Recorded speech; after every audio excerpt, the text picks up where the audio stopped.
después de la gastronomía, no hemos seguido indagando en estas cosas que nos generan identidad. Yo creo que más nos gana el estar buscando qué nos separa que lo que nos une. El ser reconocidos como la mejor gastronomía del mundo es una explosión de identidad. Votábamos por Machu Picchu para que sea una de las nuevas 7 maravillas del mundo. ¿Cómo se puede aplicar esta campaña a una marca? Primero, entender la conexión emocional.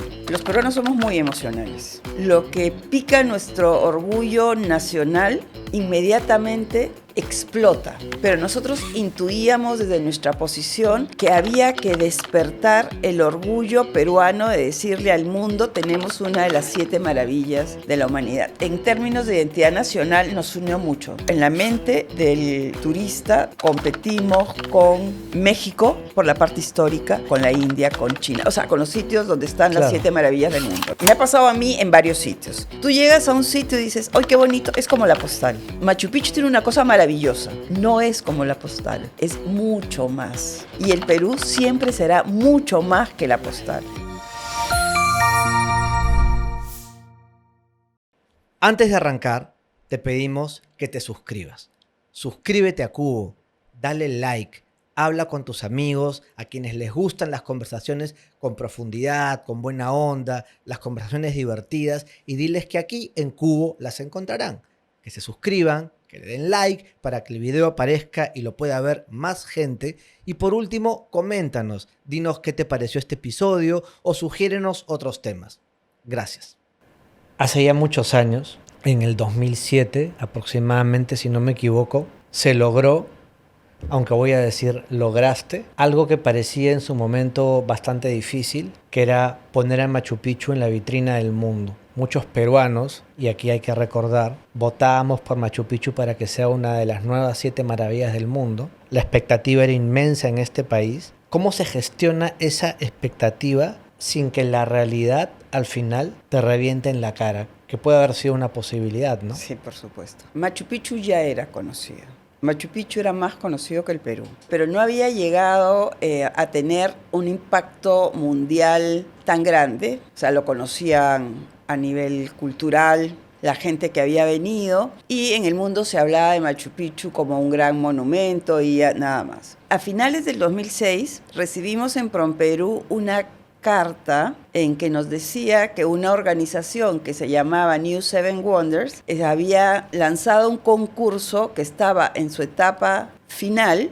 para escoger las nuevas 7 maravillas de la humanidad. Solo para recordar, ¿cuál era tu posición en PROMPERÚ? Yo en ese momento era la gerente general de PROMPERÚ. Ya. Entonces, en ese momento nosotros dijimos: ¿quién es Seven Wonders? New Seven Wonders. No es UNESCO, obvio. Desde la perspectiva técnica dijimos: esto es raro, no es UNESCO, no tiene un fundamento científico, por decirlo de alguna manera. Lo conversamos con la ministra del momento, que era Mercedes Araoz, y con alguna gente del entorno, y se decidió: bueno, vayamos adelante. Yo al principio no estaba muy convencida, lo tengo que confesar, pero bueno, adelante, ahora hay que chambearlo, ¿no? Porque al final lo vimos más como un tema de marketing que como un tema de lograr un galardón técnico, científico, que ya Machu Picchu lo tenía. Que además acabas de dar en el punto de algo que te quiero hablar. El tremendo ejemplo de arrastre, de campaña, de sumar gente aplicado a los negocios hoy. Tú eres miembro de directorios, estás enfocado en la empresa privada, has pasado por la empresa pública. Pero qué aprendizaje, porque además hago un llamado a la gente que no sabe de qué estamos hablando cuando hablamos de las New Seven Wonders. Ha sido un pasado, digamos, 20 años. Hay gente que podría estar mirándonos y decir de qué están hablando, ¿no? Pero ¿cómo se puede aplicar esta movilización, esta campaña a una empresa, a una marca? Primero, entender la conexión emocional. Los peruanos somos muy emocionales y somos bien identitarios. O sea, lo que pica nuestro orgullo nacional inmediatamente explota. La gastronomía, el mundial, la mejor hinchada del mundo. Entonces somos un país con una identidad muy profunda que me duele actualmente ver que se debilita y que la gente habla de este país en lugar de decir nuestro país. ¿Cómo se puede usar? Primero, mira, en ese año nadie hablaba de las conexiones emocionales ni el neuromarketing. pero nosotros intuíamos desde nuestra posición que había que despertar el orgullo peruano de decirle al mundo: tenemos una de las 7 maravillas de la humanidad, que no necesitaba ningún certificado, que no necesitaba ningún reconocimiento, como te digo, técnico y científico, pero que había que gritarlo al mundo. Y esto era una convocatoria masiva a través de Internet, ¿no? Que también no era el internet que se conoce hoy. No era el Porque uno teléfono. dice, no, vota por TikTok, eso hubiera sido algo que no se hubiese entendido para nada. No existía TikTok, tal cosa. ¿no? O sea, había que entrar a la página de New Seven Wonders. ¿Qué hicimos? Entonces, aquí viene la parte de la marca, la afiliación que tienes que lograr. Dijimos, no podemos gastarnos mucha plata tampoco, porque ¿y si no sale? Y comenzamos a crear alianzas. Por eso te digo, los peruanos somos muy identitarios, tenemos una identidad muy fuerte. Se habló con empresas, con medios de comunicación. Todos los medios de comunicación tenían en sus portales web el link a votar por Machu Picchu. Y lo más gracioso lo más real es que en ese momento no es como ahora que todos sabían la app de no sé qué, la app de ni sé cuántos, del comercio. No, ahí era para leer, tú tenías que entrar a www. Tenías que digitar www.elcomercio. Entonces, eso también, desde la práctica de las empresas, les generaba un tráfico a sus portales. Entonces, yo me acuerdo de empresas que se afiliaron rápidamente: Gloria, Inca Kola, que tenían en sus camiones el link: vota por Machu Picchu, vota por Machu Picchu. Nosotros no invertimos como... Y me has hablado de 2 empresas muy tradicionales, muy de identidad peruana. Marcas muy de identidad peruana, ¿no? Gloria e Inca Kola. Exactamente. Ahí haces el match, pero al toque, ¿no? Y mira, tiene un horror de sentido lo que me dices, un montón de sentido. ¿Cuántas marcas hoy están en quechua? ¿Cuántos anuncios hoy apelan a este sentimiento de lo peruano? ¿Siempre estuvo ahí, Mara, o algo lo sacó al relucir? La identidad corporativa, familiar, nacional se forma cuando generas vínculos entre las personas. O sea, si tú tienes un pariente que es Tittinger, pero que nunca has hablado con él, que no sabe, no es tu pariente, pues. Un apellido recontra peruano, ¿no? Sí, claro. Por eso te digo. Pero cuando comienzas a conocerlo, a saber de sus vivencias, genera los vínculos. Eso va generando la identidad. Es en las empresas, la identidad corporativa en una empresa es fuerte cuando hay vínculos, cuando hay historia en común, etcétera, etcétera. Es igual en el país. Y habíamos pasado por procesos bien difíciles, Daniel. O sea, en los 70, ¿qué era lo que nos unía como nación? Así como un vínculo fuerte. Es que no sé, siento que te voy a decir algo que... El fútbol. Ay. Te digo ya, pues, o sea, a ti y a mí... Que no quería quedar tan mal. A ti y a mí nos gusta el fútbol, pues México 70. No, sin duda. No solamente en los 70, después, mucho después también. Pero luego vienen, vuelve otra vez. Después de la debacle es como me vuelve. Es la gastronomía. O sea, la gastronomía es una explosión de identidad. El ser reconocidos como la mejor gastronomía del mundo, que algún día conversaremos ese proceso. Te digo, los peruanos somos muy querendones de nuestro país. Y el movimiento que se hizo alrededor de Vota por Machu Picchu fue impresionante. ¿Qué tiene que ver Boca Juniors con Machu Picchu? Aquí es que te voy a contar una anécdota muy simpática. Había venido previo al partido que había, no sé si era Libertadores, me imagino que era Libertadores. Boca Juniors jugaba en Cusco con Cienciano. El gerente general de los Delfines me llamó, para que veas tú la movida que había, que la gente siempre estaba pensando en cómo ayudo a que voten por Machu Picchu. Entonces me dijo, mira Mara, se ha hospedado aquí en el hotel Mauricio Macri, que luego fue presidente de Argentina, pero que en ese momento era el presidente de Boca Juniors. Entonces me dijo, ¿te interesa hablar con él? Sí, me interesa. Sí, claro, dije. Y llegué a los Delfines, me recibió este señor estupendo, atento, y le dije, mira Mauricio, estamos en esta campaña. No había ningún monumento argentino. Estamos en esta campaña y quisiéramos que el equipo, en ese momento Boca era explosión, acuérdate. En los tempranos 2000 era una explosión, le había ganado al Real Madrid 2 intercontinentales seguidas, etcétera, etcétera. Me dijo, a ver, explícame, le expliqué, le llevé la camiseta que decía Vota por Machu Picchu y me dijo, mira, nosotros por un tema con el sponsor, que los jugadores no pueden usar otra remera.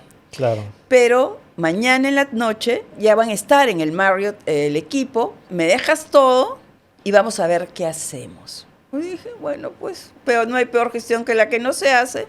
Un poco hincha de Boca, dije, bueno, voy a ir. Al día siguiente fui, dejé la camiseta, se fueron al Cusco, ya va a comenzar el partido. ¿Qué va a pasar? ¿Sacarán algo, su afiche? No sé, no tenía la declaración. De pronto sale el equipo de Boca Juniors y el narrador dice, ¿y esa remerita que llevan en la mano los jugadores? ¿Qué es? Entonces yo, atenta.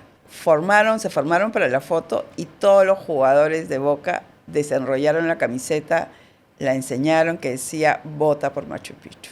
Y con eso, durante todo el partido, los narradores decían, y no te olvides, vota por Machu Picchu. ¿Y qué diferencia un proyecto que logra ese nivel de engagement, digamos, con la gente? Uso una palabra así en inglés. En términos actuales. En términos marqueteros. De otro que no lo logra.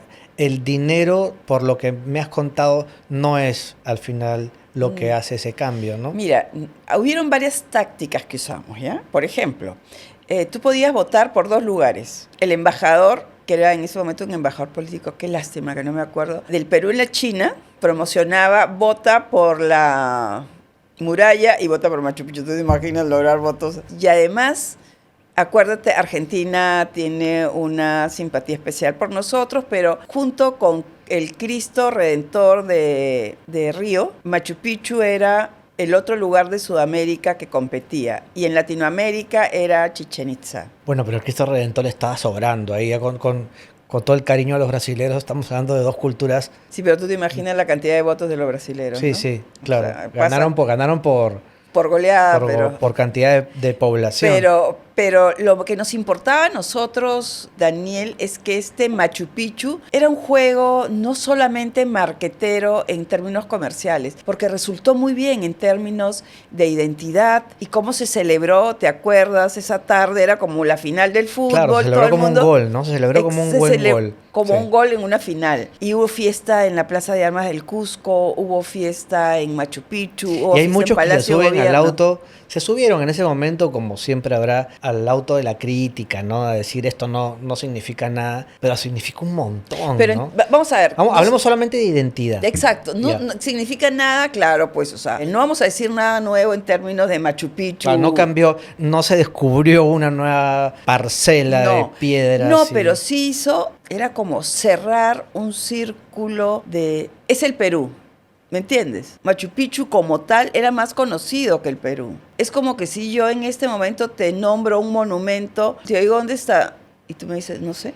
Claro, pero sé que existe, pero no sé en qué ciudad. Exactamente. Claro. Y además, en términos de identidad nacional, nos unió mucho. Nos unió mucho porque fuimos a colegios, colocamos muchísimos afiches en cabinas de internet que ya no existen, casi, pero en como los afiches, claro. Exactamente. Y en ese momento, el Perú era uno de los países que más cabinas de internet tenía. Entonces Es verdad, yo creo que fue un tremendo éxito. Y regresando un poco a lo que nos hablabas de la gastronomía y el poder identitario que tiene, finalmente es una mesa, departimos los peruanos en esas mesas donde se sirven cosas tan ricas. Quiero preguntarte si sientes, si percibes como yo, que ahí nos quedamos, en el sentido de que no hemos indagado más de cuáles son estas cosas que nos unen y todo el tiempo estamos buscando las cosas que nos separan. Como en todo el mundo, no creo que sea un fenómeno local, pero después de la gastronomía, y ojo, podría ser otro Machu Picchu, por decirlo, o sea, otro lugar con muchísimos años de civilización en el pasado, pero no hemos seguido indagando en estas cosas que nos generan identidad. No sé cómo lo ves tú. Mira, creo que tenemos que indagar mucho en industrias culturales en general. Tenemos que plantearnos eso que dices tú. Yo creo que más nos gana el estar buscando qué nos separa que lo que nos une. El tema de la música, por ejemplo. Ayer estaba en el concurso nacional de marinera. Así, ¿ya? ¿Qué tal eso? Maravilloso. Es que hay gente que le fascina. A mí me gusta ver un rato, pero sí, no me quedo 5 horas, 6 pegado, y 7 también viendo la marinera. La marinera, por ejemplo, es un baile nacional. Si hacemos un parangón con la gastronomía, es como el ceviche, ¿ya? Porque hay marinera puneña, hay marinera norteña, hay marinera limeña, marinera selvática, hay marinera arequipeña, pero todo como estructura musical es la misma. y se interpreta de manera diferente, básicamente es lo mismo, pero de manera diferente, muy identificada con la personalidad de la región a la que representa. ¿Y tú crees que eso puede escalar y dejar de ser de nicho? Yo creo que lo que tenemos que perder en el tema puntual de la marinera es saber que podemos bailarlo todos, que no tenemos que bailar como el campeón que estamos viendo. Claro, me pones una marinera. Exacto, ¿y qué hago? sales No y sé. bailas pues. O sea, la miras pues, también te tienes que instruir. Es como, a ver, te lo voy a poner en términos de fútbol. Todos los hombres se juegan pichangas, ¿cierto? Y Sí, nadie, bueno, no sé. y nadie cree que va a tener que jugar pues como, Como Messi, ¿no? Claro. ¿no? Como Claudio Pizarro. Como Claudio Pizarro, ahí está, pongamos ¿Ya? un ejemplo nacional. Entonces, así es. Baila, escucha la música peruana. Yo creo que la música hay una gran oportunidad. Bueno, la música criolla, ¿no? ¿Qué se puede hacer para modernizarla? Yo apostaría, me encantaría, por ejemplo, que haya una modernización en los acordes. Luis Miguel hizo toda esta remusicalización Claro, del claro. bolero. El bolero sí ha tenido eso, pues. Claro, pero acá Y porque también nadie lo ha la hecho, música pues. mexicana, sí. Pero aquí hay que hacerlo, pues alguien tiene que hacerlo, alguien, digamos, que la música peruana, la música criolla que es tan linda, rica, sentimental. Claro, nos hemos quedado con los embajadores criollos, con los morochucos. Eva Young. O sea, después de Eva Young, Maravilloso, ¿quién? pero Después de Eva de Young, ahí, ¿quién? ¿qué pasó? Después, Claro. ¿me entiendes? Pero hay que modernizarla. A veces por querer ser excesivamente conservadores, no queremos ponerles nuevos instrumentos. Ah, pero cuando suena en el estadio Contigo Perú, Todos cantan, pues, claro. ¿no? O sea, Contigo Perú es un Que es himno una canción nacional. que te aseguro, antes del 2018, el 80% de los que hoy la cantan no la sabían. Entre las muchas cosas, actividades, sectores de los cuales has trabajado y eres especialista, el sector turismo pues tiene en ti un rostro potente y una voz potente, que creo que tienes mucho por decir. Si un profesional viese su carrera como un destino, ¿cómo debería gestionar su propia reputación para que el mercado quisiera visitarlo? Yo no era especial, yo nunca Ya, he sido ya especialista en sabía, ya turismo. sabía. No, pero que te voy a decir que. Pero tengo una formación que me ha permitido, digamos, a mí me han formado en la Universidad de Piura con una visión bien estratégica, ya, una visión directiva. Y es lo mismo que le recomendaría a la gente. Bueno, pero si hemos hablado en total, desde que nos conocemos 10 horas, he tenido una maestría en turismo, de todas Gracias. maneras. Es Ya. como preguntarle a ChatGPT, Ay, preguntarte qué a ti. chistoso. Preguntarte a ti. Agradezco el piropo, pero casi que me da miedo. Pero a ver, imaginemos que yo quiero gestionar mi marca como un destino turístico. Me encanta la pregunta porque además yo soy coach certificado y además he hablado mucho de marca personal desde hace muchos años. Mira, lo primero es conócete a sí mismo, ¿ya? ¿Por qué? Porque tenemos que identificar nuestras capacidades y nuestras potencialidades. De qué soy capaz de hacer y qué tengo dentro de mí que puedo desarrollar para poder alcanzar determinadas capacidades. Número 1, eso es importantísimo. Es como que si yo te digo, mira, yo quiero ser bailarina de ballet. Yo nunca he tenido físico como para ser bailarina de ballet. O sea, no voy a perder mi tiempo porque tengo que conocer mis capacidades. Igualito es en la vida profesional, en la vida personal. ¿Qué soy capaz de hacer? ¿O qué soy capaz de desarrollar? Y luego el mayor error que cometemos en general los seres humanos es lo mismo que cometemos con los productos y que cometíamos con el turismo cuando comenzamos. Tener una visión de oferta. Tú ofreces lo que tienes, pero ¿eso es lo que está buscando el mercado? Depende de dónde lo ofrezca. No, es que ahí viene la segunda parte. Tienes que tener una visión de demanda. ¿Qué está buscando el mercado en términos profesionales? ¿Cómo puedo, con lo que yo sé hacer y lo que yo he hecho, lo que he aprendido o lo que puedo aprender, Ok. hacer un match? O sea, no es al revés. ¿Y eso en el turismo cómo aplica? Tú sales a vender tus sitios, tu lugar, ¿Eso es lo que quiere la gente? No, primero averigua. O sea, eso cambia mucho también. Totalmente, o sea, yo siempre digo, en la vida como en el turismo, hay que tener una visión de demanda. ¿Qué está buscando la gente? La gente que quieres atraer. La gente, ¿cuál es la tendencia en este momento? No sé. La gente, claro, pues por ejemplo, nosotros cuando comenzamos el 2006 éramos el país de los incas. el país de los incas, maravilloso. Pero ¿somos solo incas? No, pues, Ya. claro. Y cuando tú hablas de que eres maravilloso, además es un super mensaje para posicionar a un país, pero después tú dices, ¿y la gente que no está interesada en la arqueología? ¿Y la gente que está buscando ahora? Cultura, ya. ¿Y la gente de Europa va a cruzar, va a tomar un avión de 14 horas, más 2 horas para ir al Cusco, para ver Machu Picchu, un día? ¿Qué más está buscando la gente en el mundo? Es que para quien no sabe, creemos pues que Machu Picchu ya está, ¿no? Ahí está. Paséate. Tienes todo, tienes todo. Y nunca me puse a pensar que competimos con Nepal, competimos con China, Con la India. con la India, para un turista que queremos atraer, un turista que venga a gastar y que Eso venga fue, a generar dinero. Daniel, eso que tú acabas de decir fue uno de los grandes retos de nuestra gestión. Hacer entender que nosotros podemos tener una competencia con los países vecinos, sí, pues por cercanía, por compartir días de viaje, ¿no? El que viene de Estados Unidos. Y al que viene de muy lejos, ya dice, oye, claro, podría hacer un poco más de turismo en la región. En la región. Pero yo quisiera que se queden siempre. Claro. En el ¿Y Perú cómo hay hacemos, todo. y cómo se logró eso? Porque el descubrimiento de que un turista podía venir a comer no apareció de un momento a otro. Eso es un cuento largo, ¿ah? Pero te cuento, primero quiero cerrar el tema de competimos con países, y seguro que la gente me va a escuchar y dice, esta mujer está loca, pero en la mente del turista competimos con México, por la parte histórica, competimos con la India, con China, o sea, con los, salvo Cristo Redentor, con los sitios donde están las 7 maravillas del mundo, ¿no? Y esto no es un cuento que no tiene sustento. Mira, te voy a decir una cosa muy fácil. Cuando la primera vez que yo agarré una revista que se llama Archaeology, no son arqueólogos, sino de la gente interesada en arqueología en Estados Unidos, y agarré la revista, la comencé a leer y vi hacia qué sitios eran. Estaba el Perú, estaba la India, estaba China, estaba Grecia. Entonces, ahí entiendes tú que, oye, estamos en otro nivel, ¿no?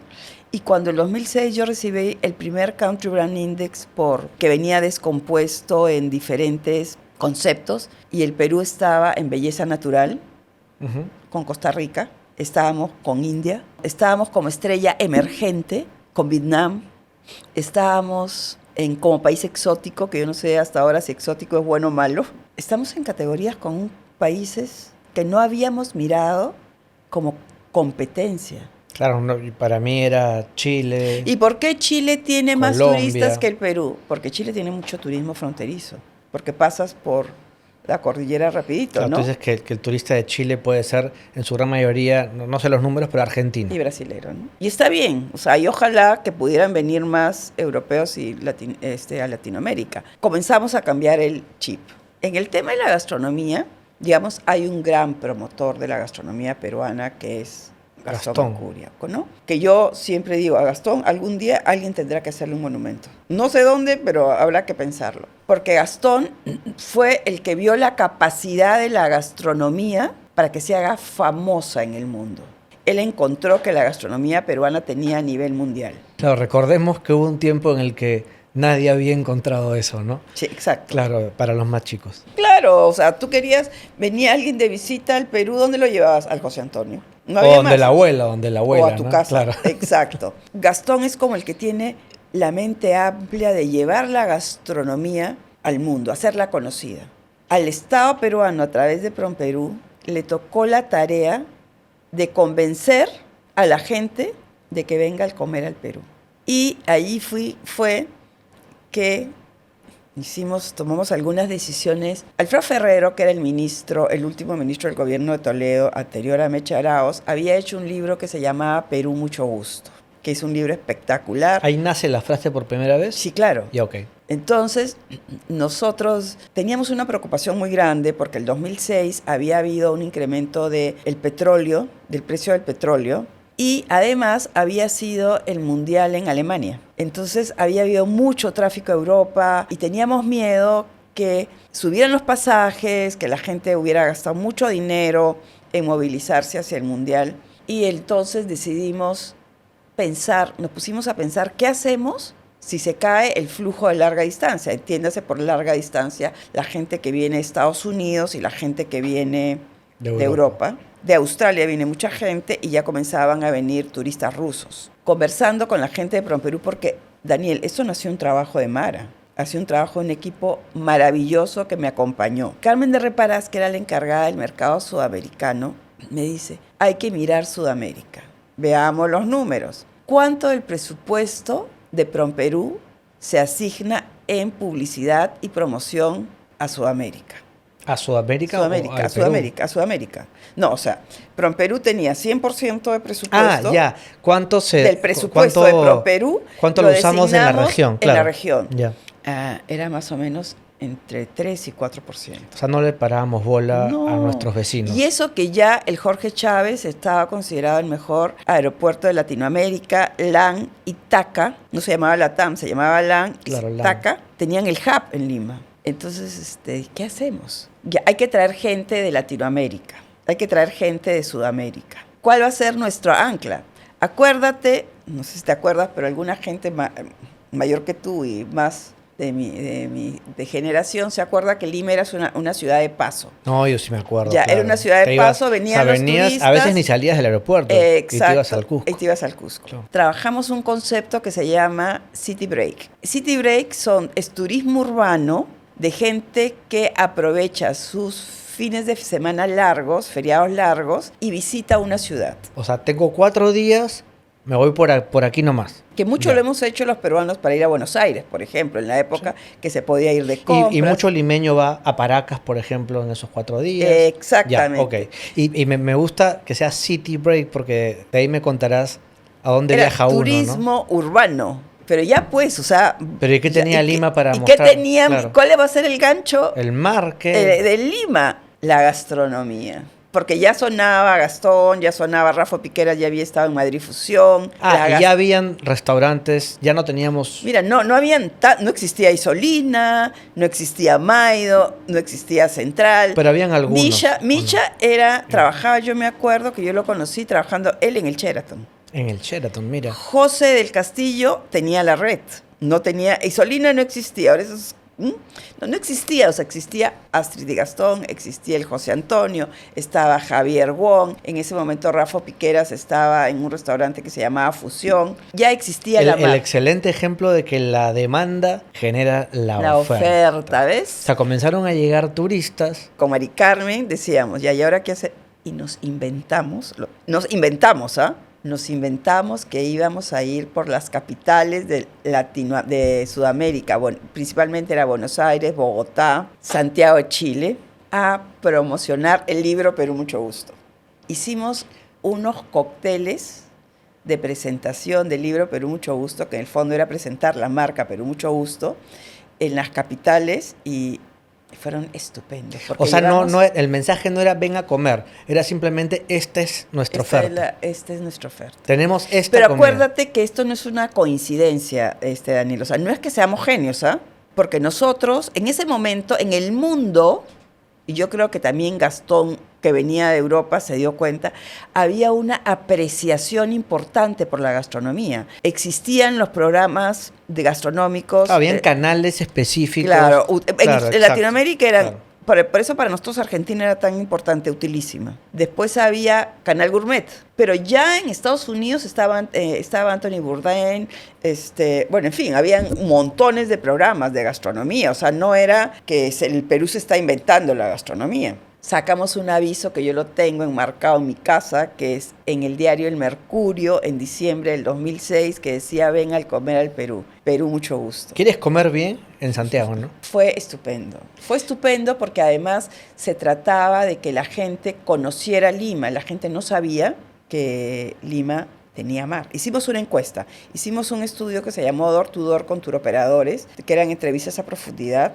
que preguntábamos qué pensaban de Lima. Pero todo tenía que ser rapidito. Bueno, me imagino que se lo imaginaban como uno se puede imaginar a Cusco, ¿no? Exacto, se imaginaban que había cerros, que estaba en los Andes, que habían llamas, que era una ciudad sucia. Bueno, eso sí no quise decir de Cusco. No, pero me imagino que se lo imaginaban como el Ande, ¿no? Y una pregunta, porque ¿cómo se puede lidiar, y esto cae también preciso para las empresas, con nuestras continuas crisis internas?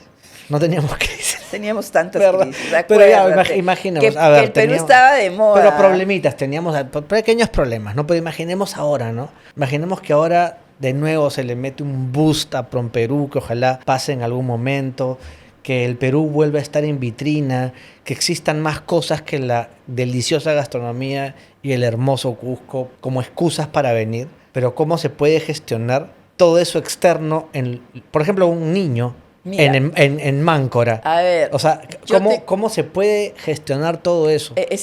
luego te cuento lo de Manco. Mira, yo creo que hoy día, y tenemos que correr para alcanzar esto, es la tecnología. O sea, la tecnología hoy puede hacer maravillas con el destino Perú. Por ejemplo, O ¿cómo? sea, yo creo que pocos destinos en el mundo tienen la posibilidad de promocionarse a través de la tecnología. Imagínate ir a una feria y usar realidad aumentada, usar inteligencia artificial para recrear los sitios y que la gente entre y que sienta, porque Machu Picchu tiene una cosa maravillosa. Me ha pasado a mí en varios sitios. Tú llegas a un sitio y dices, ¡ay, qué bonito! Es como la postal, ¿no? Es como la postal, sí. ¿Sí o no? Sí. Y vas a sitios espectaculares. Sí, pues es como la postal. Y a veces ni siquiera como la postal. En cambio llegas a Machu Picchu y no es como la postal. Porque Machu Picchu no es un cerro pegado así, son 2 cerros. No es como la postal. Es mucho más. Y el Perú siempre será mucho más que la postal. O sea, tú anda al Larcomar en el verano, en la tarde, y te sientas a tomar un café y puedes ver puestas de sol que la gente cree que solo las ve en el Caribe. Lo que veo son muchos turistas haciendo sus videos del Arcomar diciendo, no puedo creer dónde estoy. Lima se ha vuelto mi ciudad preferida. Y mira, ahí hay un tema como para explorar, ¿no? Por eso, Sí. y bueno, te cuento para que sepas, seguíamos con Lima, ¿no? Entonces, la gente no sabía, eso va a ser controversial, pero así es la vida. A ver, no suéltate sabía un viral, suéltate que un viral. no tenía que ir a España para ver a los mejores toreros del mundo. ¿Me entiendes? Que ahora debe estar en España. Imagínate, y ahora el mejor torero del mundo, pero el Perú es un país... Vive en España, quiero decir. Pero es peruano. Claro. Pero es peruano. Sí. Te digo, el Perú es un país maravilloso. ¿Quién nos iba a decir que íbamos a tener un papa peruano? ¿Me entiendes? Ya eso ya es el colmo, la cereza. Pero bueno, volvamos a lo nuestro que es Lima. Comenzamos en esta cosa de Lima, ciudad, la capital sudamericana, con mar.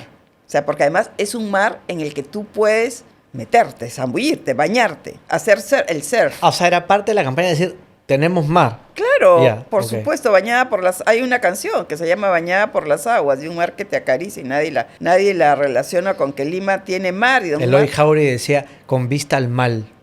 Entonces, También. no, bañada hay por zonas, las hay aguas, zonas. ¿no?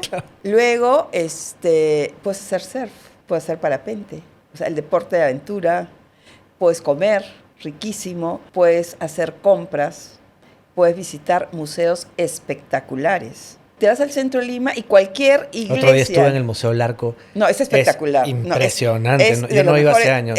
Es impresionante. ¿Ves? Sí. Porque nosotros no es que fuéramos y dijéramos, mira qué bonito. No, armábamos unos workshops con turoperadores, más de 1.500 agentes de viajes capacitados para poder vender Lima. Desarrollamos material solo de Lima, desarrollamos material solo de Perú, mucho gusto, para explicar lo que significaba venir a hacer turismo gastronómico en el Perú. O sea, no fue como, mira qué bonito es Lima, tiene mar. No fue, mira qué rica la comida peruana. No, llevamos a los chefs. Marisa Yulfo se merece otro monumento, porque nos acompañó a Buenos Aires ya. O sea, no sabes cómo nos acompañaban los chefs, no cobraban nada, dejaban sus restaurantes para cocinar y promover la comida peruana. Eso es increíble porque habla también de esta comunión por el bien de algo, ¿no? Por un objetivo que nos hacía bien a todos. Quiero decir, y de nuevo llegamos al tema, se buscan los puntos de unión, pro bono, lo quiero hacer por mi país, Qué en difícil. lugar de estar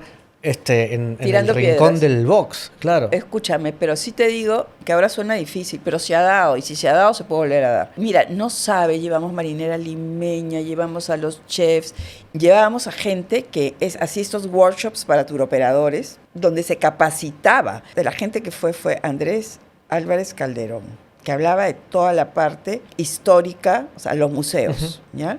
Mariano Valderrama, La gastronomía. gastronomía. Todo. Rafa León fue un compañero de viaje en esta promoción de Lima. De hecho, Rafa ha prologado un libro que yo escribí sobre turismo, Lucho Repeto, que en paz descanse, un gran promotor de Lima. Mira, de los que te he dicho dos ya no hay, qué pena. Sí. Entonces íbamos y éramos como, ya va a venir la gente del Perú, o sea, porque no es tan fácil como decir, mira, toma, te doy un folleto, vende. No, capacitación de más de, como te digo, 1.500 agentes, o sea, agentes de viaje en Latinoamérica para que cuando vaya el ciudadano a sentarse en su escritorio tengan... Lo cuentas con una pasión que dan tantas ganas, un sector público tan bien tratado, con sus problemas, imagino, es el país, ¿no? Pero digamos que tan bien tratado. ¿Qué te gustó más?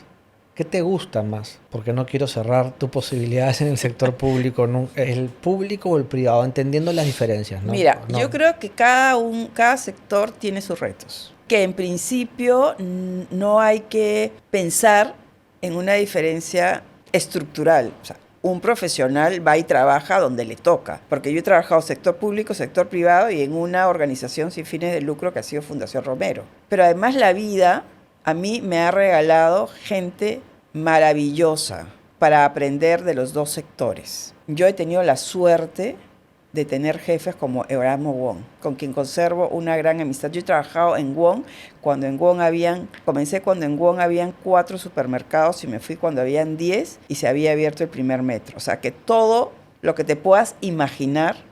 ¿Qué tal sobre ese servicio? Ya voy a entrar a un terreno, ahora sí polémico, ¿no? ¿Qué tal es Erasmo Wong, tú que lo conoces? Porque claro, en verdad se habla de él mal, se habla de él... Hay muchos mitos sobre mal, hay muchos mitos sobre mito, porque a él le dice mito, pues, ¿no? El ingeniero. No sé, yo quiero saber, o sea, a mí no me importa cómo piensa, porque cada uno puede pensar lo que yo sé, cómo es como persona, a eso me refiero. Una persona extraordinaria. Hace más de 35 años que yo he trabajado con él. He estado 5 años en Wong. Hasta ahora tenemos una gran amistad con él, con su familia. Las chicas que son con las que más he tratado, porque Erasmo, hijo, era muy chico, yo las he conocido, ahora son mamás, son regias, yo las he conocido, como les he dicho el otro día a Lynn, le dije, te he conocido con uniforme de colegio. ¿Y ahora qué tiene? Y ahora es una señora, o sea, ¿no? No, pues, mana, no develes acá ciertas edades. Carbono 14. Y entonces te decía, Erasmo Wong es una persona que quiere mucho al Perú. La gente no sabe, pero en los 90, finales de los 80 y en los 90, fue considerado el mejor empresario peruano. Cuando todas las empresas de retail quebraban, Wong surgió. Y era eso que tú has dicho, era un orgullo de las mejores cadenas de supermercados del mundo. Yo me acuerdo su mensaje, optimismo. Optimismo. Cuando se caía el país, él hablaba de optimismo. Era bien difícil el optimismo. Me acuerdo hasta el logo de exacto. Optimismo. A ver, éramos un grupo de gente, hemos visto en la oficina del directorio de Erasmo el discurso de Hurtado Miller. Y no sabíamos qué iba a pasar el día siguiente en los supermercados. Y lo único que sé que la señora Lotti, esposa de Erasmo, y Erasmo bajaron a la tienda antes del discurso. El discurso que terminó con que Dios nos ayude. Bajaron a la tienda de Benavides y les dijeron a los chicos, compren en este momento leche, arroz y azúcar, al precio que está. Y los chicos de la tienda compraron lo que podían, porque el día siguiente probablemente costarían 5, 6, 7, hasta 10 veces más, ¿no? O sea, esas son vivencias que he tenido yo. No te estoy contando, me han contado porque dicen. Te corté cuando estabas nombrando a gente con la que ha tocado trabajar, incluso han sido jefes tuyos. Ok, ¿quién más? Alfredo de Ferrari y Alejandro de Mesón en Delosi. Alfredo de Ferrari es un empresario que no le gusta aparecer. Hoy día ya su hijo Ignacio está al frente del negocio, pero tiene una visión. Él es el que ha traído todas las franquicias de Kentucky, Pizza Hut, Burger King, Starbucks, Chili's, y seguirán nombres, ¿no? De verdad, y Alejandro, que era el gerente general, una persona de la que uno aprende mucho en el trato y en la calidez humana. Otro jefe que la gente lo conoce poco, pero que he trabajado, bueno, Martín Pérez, que fue en el momento un ministro que me dio la oportunidad de ser viceministra y que luego, gracias a él, fundación, me parece, llegó, ¿no? Sí. a Fundación Romero, llegué a Fundación Romero y ahí tuve la oportunidad de trabajar con Dionisio Romero Pauletti. Dionisio es un ser humano muy cálido a pesar de que no parezca. Aunque no parezca, es como callado, pero yo he trabajado con él durante creo que 5 años y hemos tenido conversaciones de por lo menos 1 hora, una vez cada 45 días. Él se sentaba con su blog y su lápiz a plantear cosas. Gracias a él se ha hecho, es una idea de él, el Campus Virtual Romero. Quiero tener un Coursera para los emprendedores. Un Coursera peruano. Dime tú cómo lo armamos. O sea, es una idea de él, porque me la ha transmitido a mí y la hemos ejecutado en Fundación ¿Qué tiene Romero. que hacer el empresariado peruano? El de la gran empresa, pero también el de la mediana empresa. No el de la pequeña no de la pequeña, porque creo que hay bastante sobrevivencia. Para que el peruano promedio, para que el peruano de a pie vuelva a creer en el Yo aporte. te voy a decir, pero no me quiero olvidar de una persona que ha sido fundamental en mi desarrollo y en este querer el servicio público, porque tampoco, digamos, porque no somos cercanos ahora y no quiero tener esta omisión, que es Raúl Díaz-Canseco. Raúl Díaz-Canseco me llevó como su asesora cuando él era ministro de Comercio Exterior y Turismo. Aprendí de él el amor al servicio público. Él me dio la oportunidad de codearme con ministros y con presidente. O sea, si yo a alguien le debo el haber entrado al servicio público que me apasionaba. Tú sabes que yo lo fui a buscar porque quería trabajar en ProPerú. Y él me dijo, no, te quedas como mi asesora. Y la vida se encarga de darte sorpresas y llegué a ProPerú más adelante. Pero has tirado nombres que por momentos generan polémica, ¿no? Y los has defendido desde unos valores que parecería que no se conocen, ¿no? Es que la gente, a veces nos inventamos, a través de hechos, pueden ser polémicos o no, estereotipamos, ¿ya? O negro o blanco también, ¿no? Y la vida no es negro o blanco. Yo de todos estos señores tengo que decirte que he conocido su valía personal y su calidad humana, de todos. No quiero dejar, por no ser polémica, reconocer y agradecer la oportunidad que me dio Mecha Araoz de llegar a ProPerú y por supuesto el presidente García, con quien luego de terminar el gobierno tuvimos una amistad, digamos, con mucho respeto y mucho cariño, ¿no?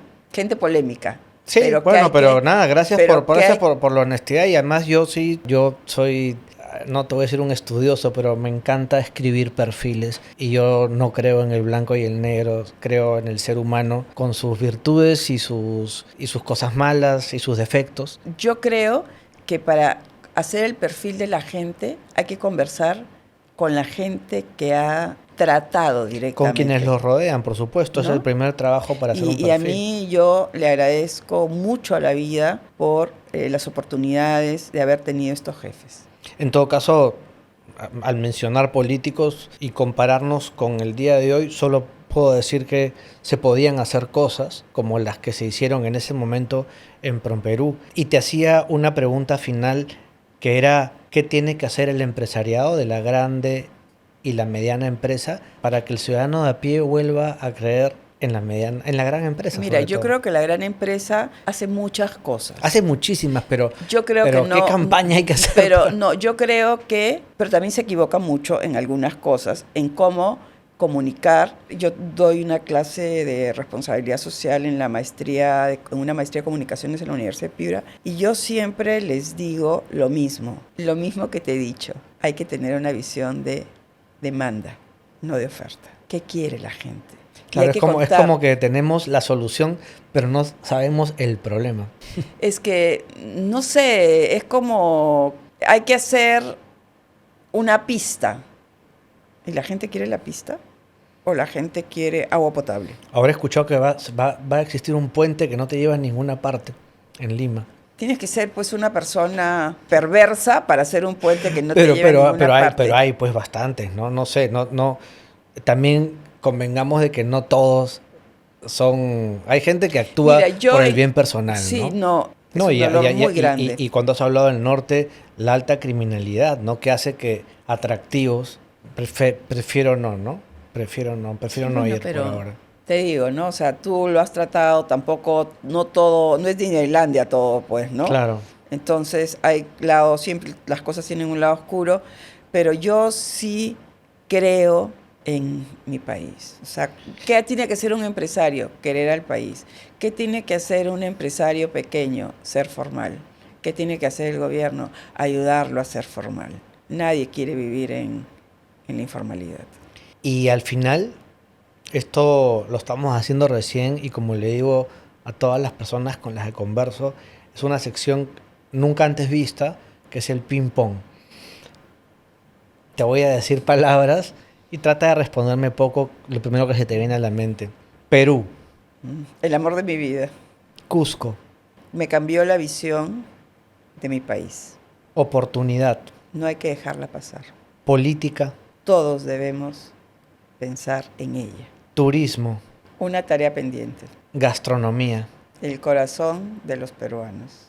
reputación El único activo del que nos debemos preocupar. y por último algo que es pasional y que compartimos, fútbol. Ya está, esa es tu respuesta. El botín de algunos. El botín, pero el botín que uno se pone para... No, no es el botín. No es O el sea, chimpún. tiene doble acepción. El botín. Tómalo por donde quieras. ¿No? Bueno, Tú eres inteligente, Alex. muchas gracias, Mara. Gracias por la conversación. No, a ti, gracias.